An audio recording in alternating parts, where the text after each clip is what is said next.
Hey everyone, I'm so glad you're here with me today. Pull up a chair and dim the lights because we're heading deep into the humid, whispering jungles of Java. We are going to talk about one of the most feared entities in Indonesian folklore, Wewe Gombel. Legend says she is a vengeful spirit who kidnaps children, but the why behind her actions is what makes this truly bone-chilling. Imagine the smell of damp earth, the heavy scent of jasmine, and the sound of distant crickets as we begin our journey into the pitch-black heart of the forest. This isn't just a bedtime story, it's a warning. Our story begins with a young boy named Booty. Now, Booty wasn't a bad kid by any stretch of the imagination, but his home life was a battlefield. His parents were caught in a cycle of constant shouting, their voices acting like serrated knives cutting through the silence of their small village home. Booty felt invisible, a mere shadow drifting through the rooms of his own house.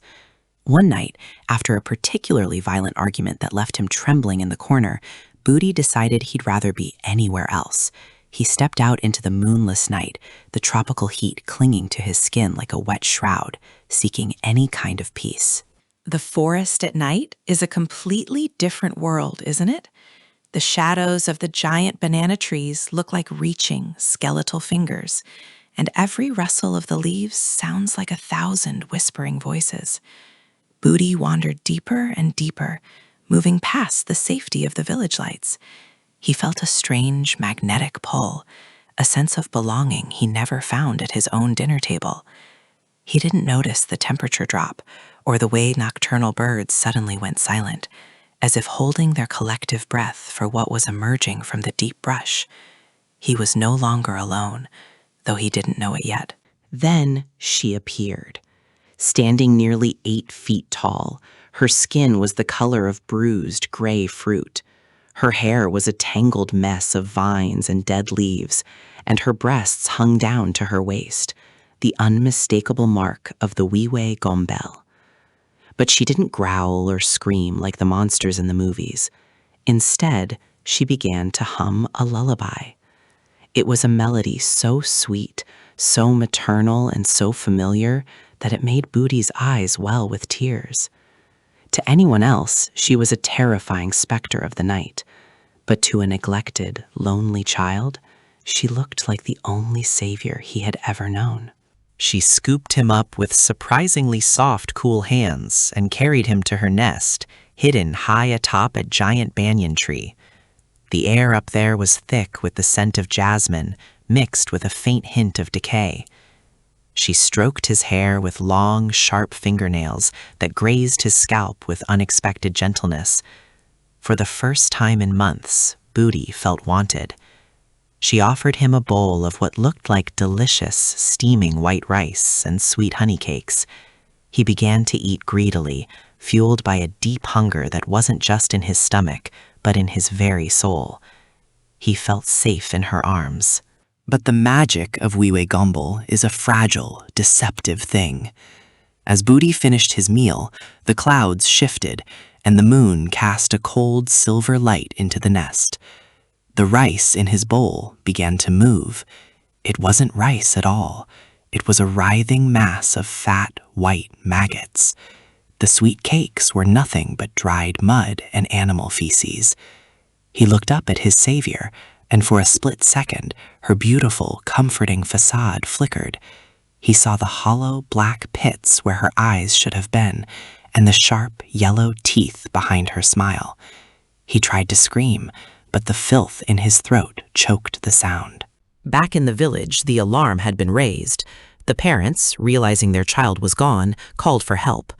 Men grabbed bamboo poles and heavy iron pans, striking them together in a rhythmic, deafening clatter known as the tek-tek ritual. This is the traditional way to drive Wewe Gombel away, using noise and chaos to break her hypnotic trance. "Bring back the boy," they shouted, their torches flickering like angry fireflies against the darkness of the tree line. They knew exactly where she took the forgotten ones, but they also knew that entering her domain meant facing their own greatest fears. Hearing the commotion, Wewe Gombel grew frantic. She didn't want to lose her prize, her son. She grabbed Booty and pulled him tight against her chest, hiding his small, trembling body beneath her massive, sagging breasts. The world went instantly dark for Booty. It was hot, suffocating, and smelled of ancient dust and wet earth. He could hear her heart beating, a slow, heavy, metallic thud that sounded more like a funeral drum than a living heart. He was trapped in the embrace of a ghost, caught in the claustrophobic space between the world of the living and the world of the dead. The villagers finally reached the base of the ancient banyan tree.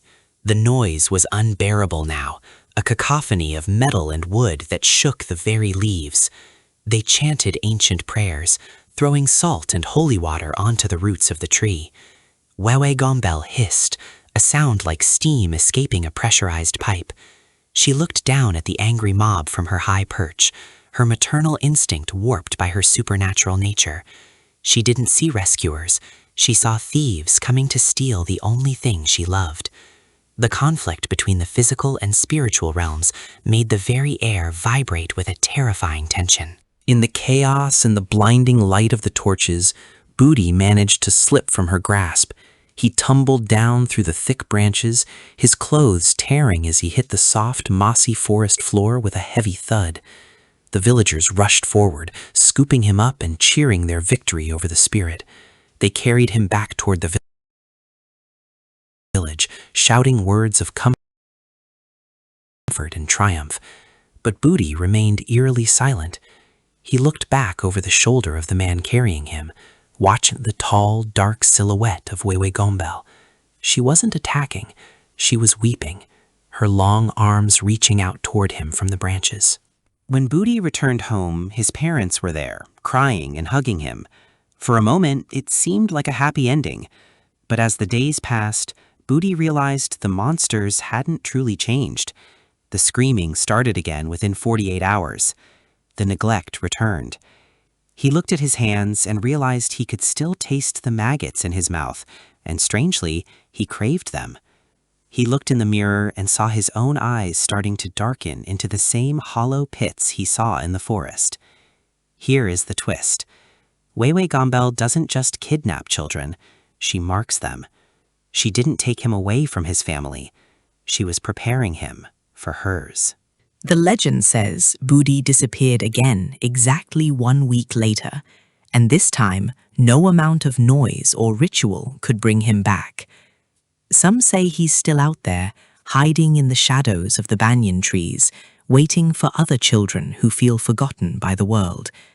If you ever feel a sudden chill in the air or hear a soft, distorted lullaby coming from the trees, whatever you do, don't look up. Thanks so much for joining me on this dark journey tonight.